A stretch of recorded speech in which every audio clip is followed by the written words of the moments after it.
Lwali bwe luti ng'ennaku z'omwezi 27 omwezi gwe12 omwaka gwa 2020 bannakibiina ki Nuupu nga bakulembeddwamu Robert Kyagulanyi Ssentamu baali bava Masaka kakuyege waabwe gwe baaliko ow'okulondebwa ku kifo ky'obwa pulezidenti nga bayingira ekibuga Kampala e Busega oluvannyuma lw'okulwanagana n'ab'ebyokwerinda e Masaka gye baakubira munnamawulire Ashraf Kasirye nga bamuddusa mu ddwaliro ate bagwamu enjege endala bwe basanga ab'ebyokwerinda abatandika okubakuba kibooko nga kw'otadde n'omukka ogubalagala era mu nsiitaana awo omukuumi wa Robert Kyagulanyi Ssentamu omu ku baamuli ku lusegere Frank Senteza n'atomerwa emmotoka gye balumiriza okuba nti yali y'amagye.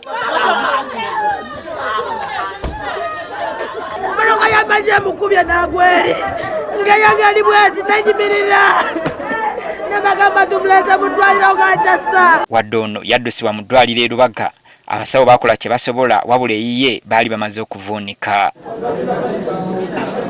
Abawagizi ba Kyagulanyi bava mu mbeera oluvannyuma lw'okuwulira amawulire nti bunnaabwe yafuuse eddembuyaga ezikaza engoye.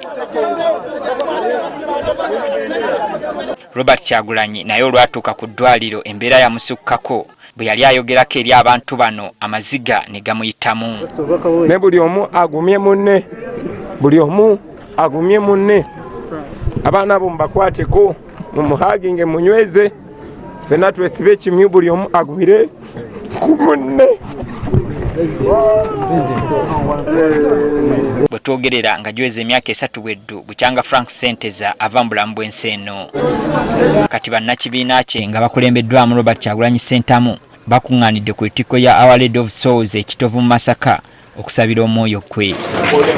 Okusaba kukulembeddwamu bwana mukulu wa Kitovu Parish Father Andrew Kyamufumba. Mu kubuulira asabye bannakibiina kino okwongera okulwanira eddembe ly'obuntu wakati mu lutalo lwe balimu olw'okutwala obuyinza bw'eggwanga lino.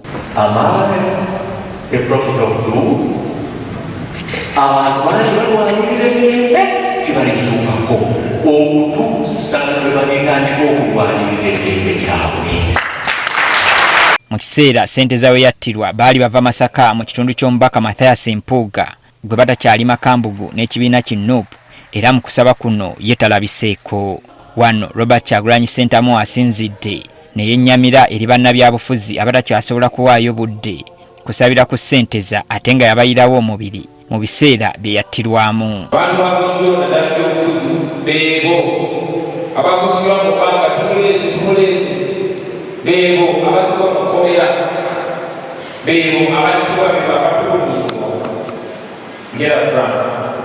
Kyagulanyi akunze abakulembeze ku mitendera gyonna okubeera ab'amazima newankubadde bayita mu kusoomozebwa okw'enjawulo.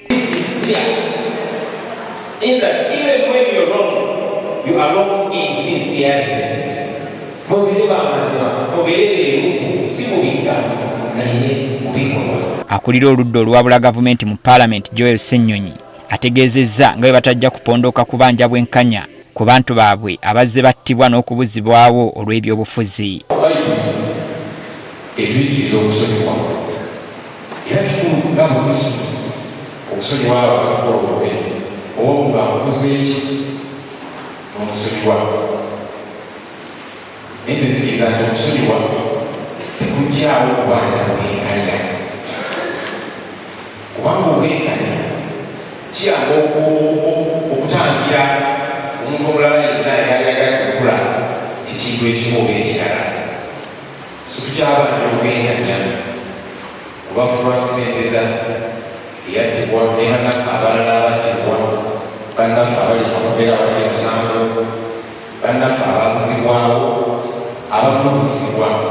Ssaabawandiisi w'ekibiina ki Nuupu Louis Rubongoya akukulumidde abakuumaddembe abeefunyiridde okumiza abantu baabwe omusu n'asaba ne bannayuganda okwongera okusabira n'abo abali mu makomera awatali musango.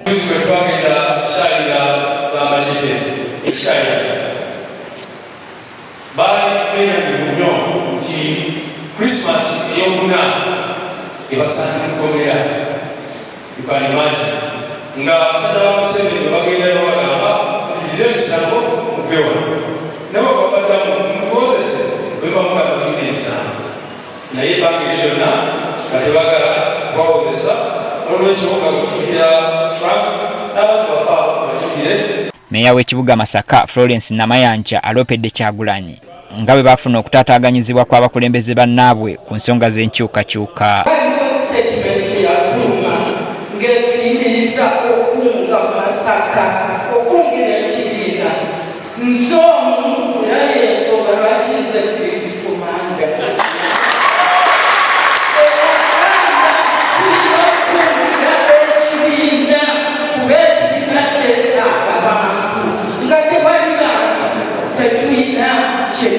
Bazadde ba Frank Senteza basiimye Kyagulanyi okubabeererawo bukyanga mwana waabwe attibwa.